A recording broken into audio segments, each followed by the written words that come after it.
കഴിഞ്ഞ ദിവസം ഒരു ചാനലിൽ ഇരുന്ന് ഒരാൾ പറയുകയാണ്, ആരെ ഭഗത് സിംഗ് അയാള് ജില്ലാ കോടതി ആ ജഡ്ജിക്കെതിരെ ബോംബെറിഞ്ഞു, ഭീകരവാദ പ്രവർത്തനമാണ്. പിന്നെ കലണ്ടർ മാറിയുണ്ട്, അയാൾ ഇപ്പൊ രക്തസാക്ഷിയായി. ആരാ പറയണത്?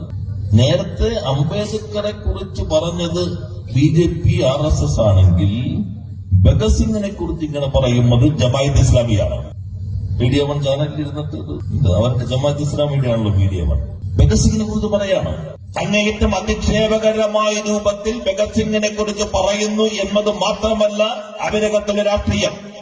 സ്വാതന്ത്ര്യത്തിന് മുൻപ് ബ്രിട്ടനെ ആധിപത്യം അവസാനിപ്പിക്കാൻ ജീവൻ പോലും നൽകാൻ തയ്യാറായി വന്ന ധീരരായ ചെറുപ്പക്കാർ നിരവധിയുണ്ട്. അവരിൽ കൂട്ടത്തിൽ ഭഗത് സിംഗ് വളരെ ചെറുപ്പത്തിൽ തന്നെ പോരാളിയായി മാറിയ മനുഷ്യൻ. മരണത്തെ മുഖാമുഖം കണ്ടപ്പോഴും തനിക്ക് പുസ്തകങ്ങൾ വായിക്കണം, അവസാനം അടച്ച് പൂർത്തീകരിക്കാത്ത ലെനിന്റെ പുസ്തകം വിളിക്കാൻ വന്നു കഴിഞ്ഞപ്പോൾ ഞാനിത് വായിച്ചു തീർക്കട്ടെ എന്ന് വാർഡനോട് പറഞ്ഞ ആ ധീരനായ ചെറുപ്പക്കാരൻ ഭഗത് സിംഗ്. ഞങ്ങൾ ഡൽഹിയിലുള്ളപ്പോ ഡൽഹി ആർക്കൈവ്സിൽ ഭഗത് സിംഗിന്റെ വിചാരണയുടെ രേഖകൾ മുഴുവൻ ഞങ്ങൾ പോയി. ഇപ്പൊ ഉണ്ടോന്നത് എന്തായിരിക്കും ഡിജിറ്റലൈസേഷൻ, ഞങ്ങൾ മുഴുവൻ പോയി നോക്കി. ഡൽഹിക്കാരത് കുറച്ച് സൗകര്യം, ഇവർ വായിക്കാൻ നോക്കാനൊക്കെ സമയം കിട്ടും. അപ്പോ ജയിലിൽ കൊണ്ടുവന്ന് വിചാരണയ്ക്ക് കൊണ്ടുപോയപ്പോ ഈ കോടതിയുടെ പ്രതിക്കൂട്ടി നിന്നിട്ട് അദ്ദേഹം പറഞ്ഞു, എനിക്ക് കമ്മ്യൂണിസ്റ്റ് ഇന്റർനാഷണൽ ഒരു സന്ദേശം അയക്കണം. ഏത് പ്രതിക്കൂട്ടി നിൽക്കാൻ എപ്പോ തൂക്കി കൊള്ളണമെന്ന് ചോദ്യമുള്ളൂ. അപ്പോഴാണ് പറയണത് എനിക്ക് ഇന്റർനാഷണൽ ഒരു മെസ്സേജ് അയക്കണം എന്ന് എഴുതിയെടുക്കാൻ ജഡ്ജിയോട്. അതാണ് ഭഗത് സിംഗ്. എന്നിട്ട് അവിടുന്ന് പിറ്റേറ്റ് ചെയ്ത് കൊടുത്തു. വായിക്കാൻ പുസ്തകങ്ങൾ ചോദിച്ചു, മാർക്സിന്റെ പുസ്തകങ്ങൾ, ഗോർക്കിയുടെ പുസ്തകങ്ങൾ. ധീരനായ വിപ്ലവകാരി ഭഗത് സിംഗ്. ആ ഭഗത് സിംഗിനെ ഈ രൂപത്തിൽ ഭീകരവാദി ജഡ്ജിയെ ബോംബെറിയാൻ പോയത് വ്യക്തിഗത ഭീകരവാദത്തിന്റെ വല്ല ഭഗത് സിംഗിന്റെ പേര്. ഇവിടെ അതിനകത്ത് വേറൊരു വാദമുണ്ട്, അത് നമ്മൾ കണ്ടോളണം.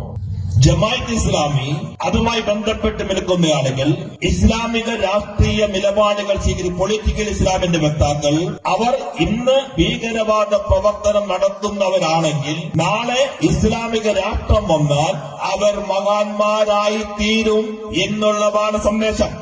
അതാണ് സന്ദേശം. ഭഗത് സിംഗിനെ അധിക്ഷേപിക്കുന്നത് മാത്രമല്ല, ഇപ്പോ പോപ്പുലർ ഫ്രണ്ട് ഭീകരവാദമാണ്, പക്ഷെ ഇസ്ലാമിക രാഷ്ട്രം നാളെ വരും. നാളെ വന്നാലോ പോപ്പുലർ ഫ്രണ്ടിന്റെ ആളുകൾ മഹാന്മാരായിരിക്കും. ഇതാ ജമാഅത്ത് ഇസ്ലാമി. മൗദൂദി ഔറംഗാബാദിലെ ജനിച്ചത്. ഇസ്ലാം എന്ന് പറഞ്ഞാൽ രാഷ്ട്രീയം അതുമായി ചേർന്ന് നിൽക്കുന്നു, അഭേദ്യമാണ്, വേർതിരിക്കാൻ കഴിയാത്തതാണ് രാഷ്ട്രീയവും ഇസ്ലാമികമായ വിശ്വാസവും എന്ന നിലപാട് മുന്നോട്ട് വയ്ക്കുന്ന മൗദൂദി ഇവിടെ ജനിച്ചു. ഔറംഗാബാദിൽ വിഭജനം വന്നു, പക്ഷെ പാകിസ്ഥാനിലേക്ക് പോയി. മതനിരപേക്ഷത ഇസ്ലാമുമായി ചേർന്ന് നിൽക്കില്ല, സോഷ്യലിസം ഇസ്ലാമുമായി ചേർന്ന് നിൽക്കില്ല. ഇതാണ് മൗദൂദി. അവർക്കും ചരിത്രം ശരിയായ രൂപത്തിൽ അവതരിപ്പിക്കപ്പെടാൻ പാടില്ല. ഇപ്പോഴത്തെ ഹിന്ദുത്വ ശക്തികൾ അവർക്കും ചരിത്രത്തെ വളച്ചൊടിക്കണം, ചരിത്രത്തെ തെറ്റായ രൂപത്തിൽ അവതരിപ്പിക്കണം. മറുവശത്ത് ഇസ്ലാമിക മൗലികവാദത്തിന്റെയും തീവ്രവാദത്തിന്റെയും നിലപാട് സ്വീകരിക്കുന്ന സംഘടനകൾ അവർക്കും ചരിത്രത്തെ മറച്ചുപിക്കണം. ഇത് വളരെ ഗൗരവത്തോടുകൂടി നമ്മൾ കാണേണ്ട ഒരു ഭാഗമാണ്. ഇതിനെ പിന്നെ ആരും പ്രതിരോധിക്കും? കോൺഗ്രസിന് കഴിയും.